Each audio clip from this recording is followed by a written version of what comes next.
A piece of paper cannot decide your future. তোমরা এই লাইনটা মনে হয় সবাই শুনেছো, ঠিক আছে?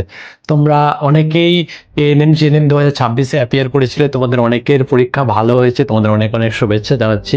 কিন্তু আজকের এই ভিডিওটা তাদের জন্য যাদের পরীক্ষা তোমাদের মন মতো হয়নি, তোমরা যেরকম পরীক্ষাটা দিতে চেয়েছিলে সেরকম হয়নি। তোমরা নো ডাউট অনেক পরিশ্রম করেছো, এটা আমাকে বোঝাতে হবে না আলাদা করে। আমি যথেষ্ট জানি, আমি তোমাদের পড়িয়েছি, আমাদের টিম পুরো তোমাদের পড়িয়েছি, আমরা তোমাদের সবাইকে দেখেছি তোমরা হাড় ভাঙা পরিশ্রম করেছো দিনরাত। তারপরেও তোমার যে এক্সপেকটেশন ছিল, তুমি যেরকম রেজাল্ট করতে চেয়েছিলে সেটা হয়তো আলটিমেটলি হয়নি। এটার জন্য খুবই বেশি মন খারাপ করার প্রয়োজন নেই। আমি জানি, আমি হয়তো বলছি, এটা আমার কাছে বলা খুবই সহজ যে তোমরা মন খারাপ করিও না। মন খারাপটা হবে, এটাই স্বাভাবিক। তারপরেও বলবো, তোমরা মোটেও কিন্তু মন খারাপ করে থেকো না, ঠিক আছে? তোমার হাতে সেটা ছিল না, আশা করছি যেটা হয়ে গেছে সেটাকে তুমি আর ঘুরিয়ে নিয়ে আসতে পারবে না, ঠিক আছে?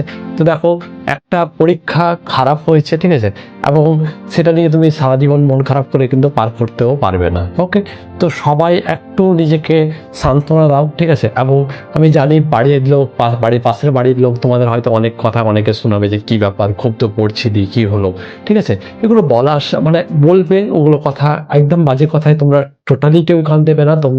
তোমরা জানো তোমরা কতটা প্রিপারেশন করেছো, তুমি জাস্ট নিজেকে জিজ্ঞেস করবে যে তুমি কতটা প্রিপারেশন করেছো। সেই তোমার নিজের প্রিপারেশনে তুমি নিজে স্যাটিসফাইড কিনা তুমি নিজেকে প্রশ্ন করো, ঠিক আছে?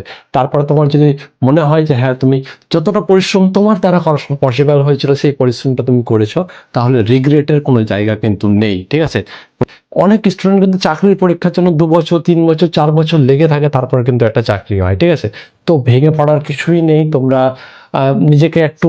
নিজেকে সান্ত্বনা দাও। এবং তোমাদের বাড়ির লোক যদি আমার এই ভিডিওটা দেখে তোমার পাশে বসে, তাহলে বলবো যে তোমার বাবা মা বা যেই আছে না কেন, আমি জানি যে ওরা খুব বেশি পরিশ্রম করেছে, ঠিক আছে? ওদের কোনোভাবেই কোনো টানা দিয়ে কথা বা আর কিছু, প্রত্যেকটা প্যারেন্টসকে আমি বলবো যে এরকম একদমই করবেন না, ঠিক আছে? তারা যথেষ্ট পরিশ্রম করেছে।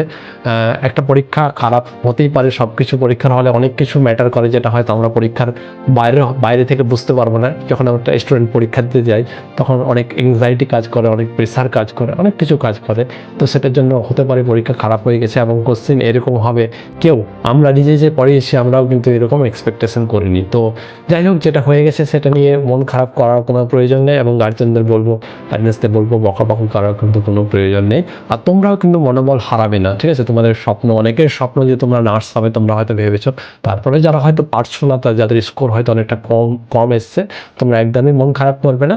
একটা সাজেশন আমার পক্ষ থেকে এটা হতে পারে যে তোমরা যাদের খুবই বড় স্বপ্ন যে তোমরা নার্স হবে, তোমার একটা জেদ যদি জীবনে থাকে যে হ্যাঁ হবে, তাহলে তুমি 4 থেকে 5টা দিনের ব্রেক নিতে পারো, এবং ব্রেক নেওয়ার পরে এখন থেকেই প্রিপারেশনটা স্টার্ট করে দাও, ঠিক আছে? তোমার কাছে যে সমস্ত নোটস পত্র আছে সে সমস্ত কিছু করতে পারো। তুমি যদি মনে করো যে কোথাও কোনো ব্যাচ জয়েন করবে, তো সেটা করতে পারো, ঠিক আছে? তোমরা যদি চাও যে ক্লাইন্ট ভিশন তোমাদের জন্য কোনো ব্যাচ নিয়ে আসো, তো সেটাও তোমরা কমেন্ট সেকশনে জানাতে পারো। তোমরা দেখছো যে প্রত্যেক বছরে কিন্তু ধীরে ধীরে কোশ্চেনের লেভেল কিন্তু আপ হচ্ছে, এবং এই নেক্সট বছর যদি এইরকম প্রশ্ন আসে, তাহলে কিন্তু কাট অফ কিন্তু ঘুরে ফিরে আগের জায়গায় চলে যাবে, অর্থাৎ 65 to 75 এর দিকে চলে যাবে।